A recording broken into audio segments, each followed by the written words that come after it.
In today's class, we will be discussing the topic of graphic package I.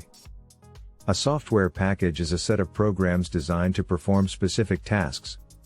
In the realm of graphic design, a graphic package is crafted with the explicit purpose of aiding users in creating visually appealing designs.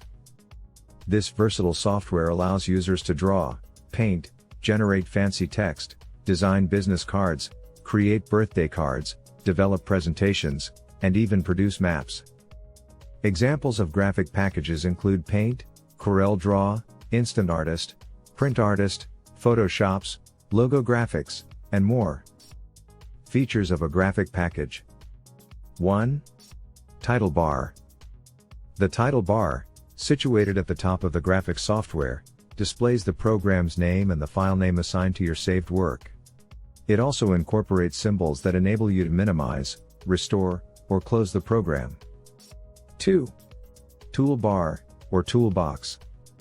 The toolbox, positioned on the left side of the window, houses various tools for drawing shapes, lines, and typing text, among other functions.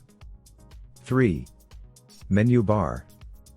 Below the title bar, the menu bar contains essential commands for working with the graphic software, such as File, Edit, View, Image, Color, Help, etc. 4. Color bar, or color box. Also referred to as a color box or palette, this feature provides a range of colors to choose from when filling objects with color. 5. Status bar.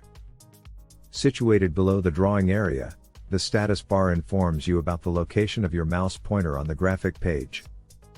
6. Drawing area. Resembling a white sheet of paper, the drawing area is the main workspace of the graphic software. It serves as a canvas where you can freely draw or paint. 7. Option box. Located below or directly under the toolbox, the option box presents additional choices for refining the tools and enhancing the graphics creation process. Thanks for watching. See you in the next video.